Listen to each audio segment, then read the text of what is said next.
A Little Golden Book, Thumbelina.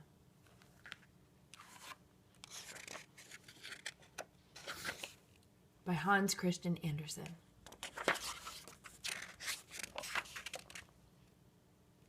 Once there was a tiny girl. She was sweet and pretty and no taller than your thumb, so Thumbelina was her name. Every night Thumbelina slept in a bed made from a walnut shell, with a violet petal mattress and a rose leaf coverlet. Every day Thumbelina played in a small garden, where she rowed her tulip petal boat from side to side on a tiny lake. She made a most charming sight, and as she went along in her boat, she sang in the sweetest little voice you ever heard. One night, as Thumbelina lay sleeping in her pretty bed, a great ugly toad came hopping by and saw the lovely maiden. She would make just the wife for my son, thought the toad. So she snatched up Thumbelina and hopped back to her home in the muddy bank of a brook. She put the sleeping Thumbelina on a water lily leaf.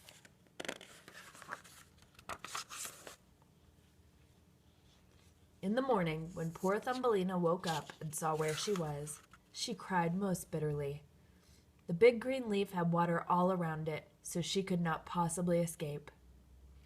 The little fishes that swam in the water below heard Thumbelina crying. They had caught sight of the ugly mother toad and knew what she had in mind. So they swarmed around the tough green stalk that held Thumbelina's leaf and gnawed it through with their teeth. Then, with Thumbelina on it, the leaf floated down the brook, far from the toad and her son.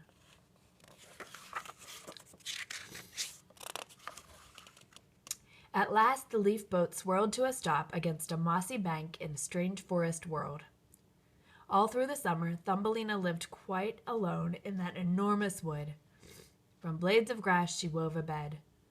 This she hung neatly under a large leaf which sheltered her from the rain.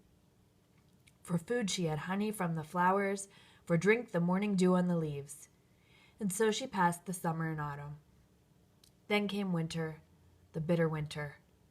All the birds flew away. The flowers withered. The leaf under which she had lived shriveled up and turned to a faded yellow. As Thumbelina searched for a new shelter, it began to snow. And every time a snowflake fell on her, it was as if a whole shovelful were thrown on one of us. So delicate and tiny was she. At last, on the fringe of the wood, she came to a field mouse's door.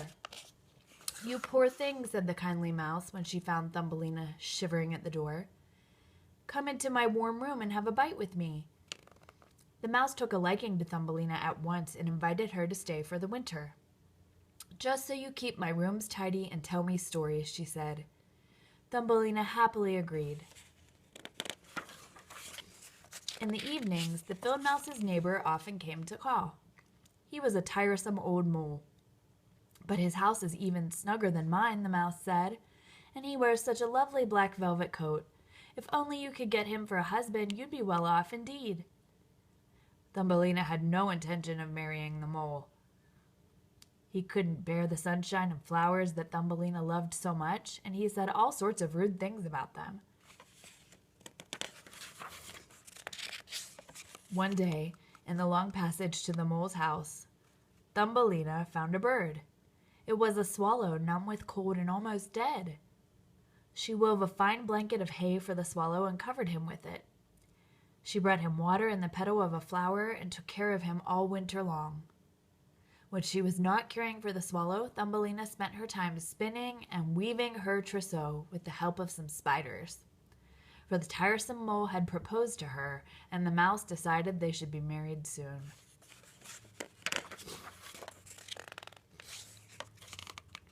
Poor Thumbelina, she grew sadder and sadder as the wedding day drew near.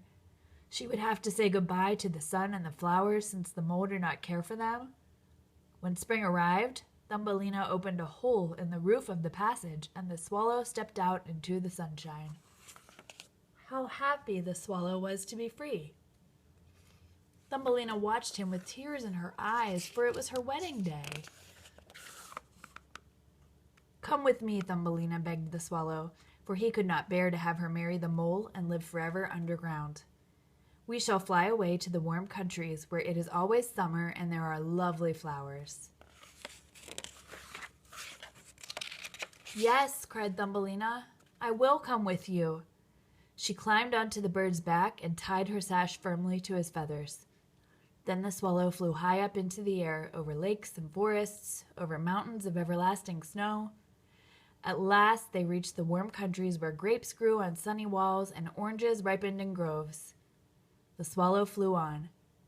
They came to an ancient palace of shining marble, which stood among green trees beside a blue lake. Here the swallow flew down with Thumbelina. He placed the tiny maiden on a broad flower petal. There in the middle of the flower was a little man no bigger than Thumbelina. He was the king of the spirits of the flowers. My, how handsome he is, thought Thumbelina. The little king was equally enchanted at the sight of Thumbelina. He asked her what her name might be, and if she would be his wife. Yes, I will, said Thumbelina shyly. So the king took the crown from his own head and placed it on hers. At that moment, from every flower, a tiny lady or gentleman appeared, bringing a gift for the new queen. Her favorite gift of all was a pair of beautiful wings from a white butterfly. These were fastened to her back so that she could flit from flower to flower. Such rejoicing there was then, and flying close to the happy couple was the swallow, who sang for their happiness with all his loving heart. The end.